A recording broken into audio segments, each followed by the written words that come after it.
Halo semuanya, di video ini mari kita mengenal dasar-dasar bahasa pemrograman Python. Python adalah salah satu bahasa pemrograman yang paling populer di dunia.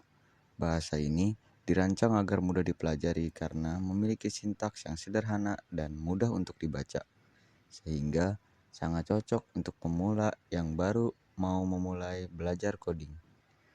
Python termasuk bahasa pemrograman tingkat tinggi atau High Level Programming Language. Artinya, penulisan kodenya itu lebih gampang untuk dipahami oleh manusia. Selain itu, Python bersifat interpreted, yaitu program dapat dijalankan langsung oleh interpreter tanpa perlu dikompilasi terlebih dahulu. Lalu, siapa sih yang menciptakan Python ini?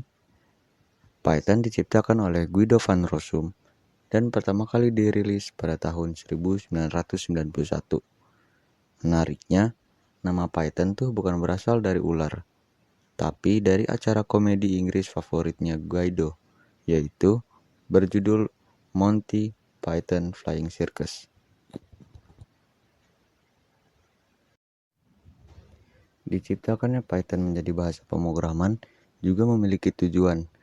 Di antaranya, yang pertama itu mudah dipelajari dan intuitif, sehingga pemula dapat memahami konsep pemrograman dengan lebih cepat tanpa mengorbankan kemampuan bahasa tersebut.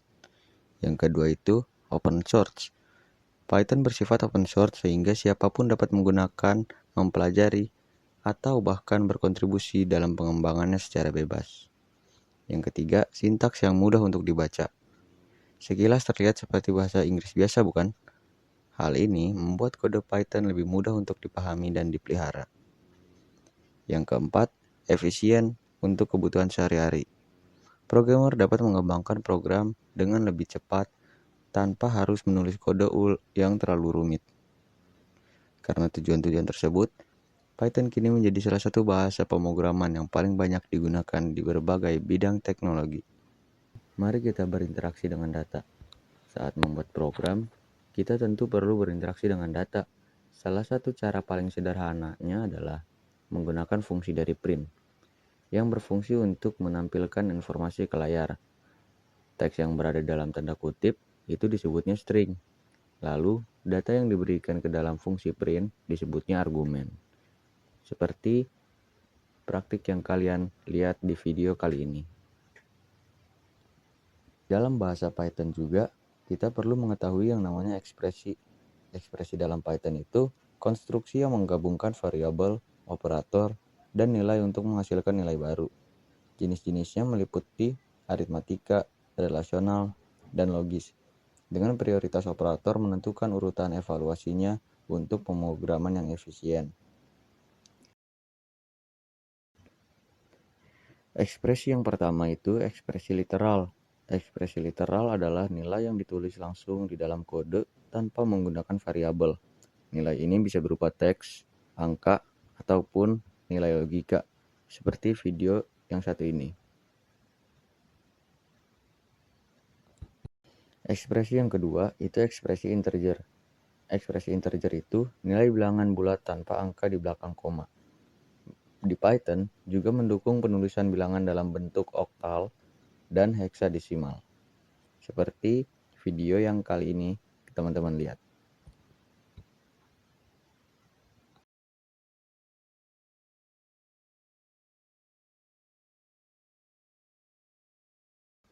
Ekspresi yang ketiga itu ekspresi floating atau ekspresi float. Ekspresi float ini sama seperti ekspresi integer. Mereka jenis yang meliputi aritmatika. Ekspresi float, bilangan yang memiliki angka di belakang koma atau ditulis dalam bentuk desimal, seperti video yang satu ini.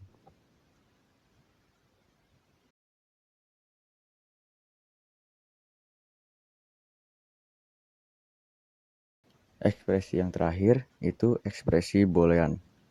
Ekspresi boolean ini nilai logika yang memiliki dua kemungkinan, yaitu true atau benar dan false atau salah. Nilai ini sering digunakan dalam percabangan dan perulangan.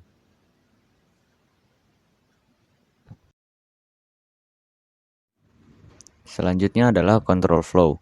Sederhananya, control flow itu adalah urutan bagaimana sebuah program akan dijalankan. Secara default, Python akan mengeksekusi kode yang kita buat dari atas ke bawah, baris demi baris.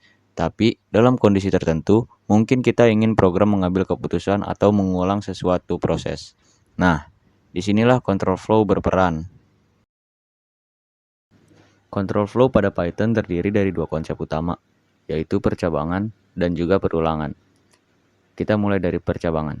Percabangan digunakan ketika program harus mengambil keputusan berdasarkan suatu kondisi. Bentuk yang paling sederhana itu adalah if.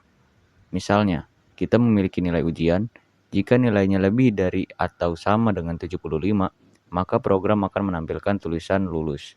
Artinya, kode di dalam blok if hanya dijalankan ketika kondisi tersebut bernilai benar atau true.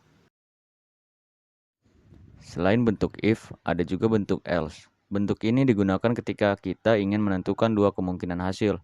Contohnya, jika umur seorang sudah 17 tahun atau lebih, program akan menampilkan kalimat boleh membuat SIM.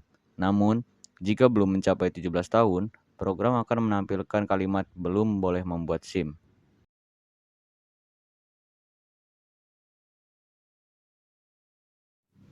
Lalu, jika kondisi yang kita ingin periksa lebih dari dua, kita dapat menggunakan bentuk if, elif, else.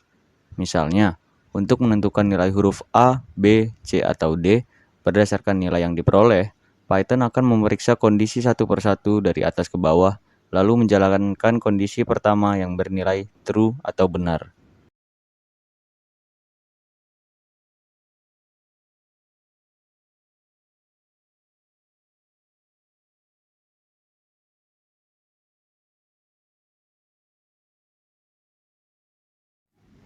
Selain dari percabangan, ada juga bentuk perulangan atau loop, yaitu proses menjalankan suatu perintah secara berulang.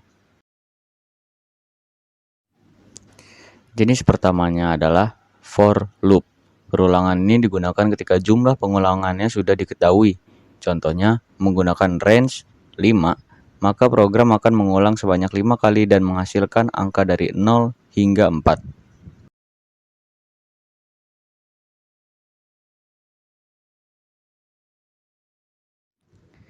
Jenis kedua dari perulangan adalah while loop. Berbeda dengan for, while akan terus mengulang selama kondisinya masih bernilai benar atau true. Ketika kondisi berubah menjadi false atau salah, perulangan baru akan berhenti, seperti video yang teman-teman lihat ini.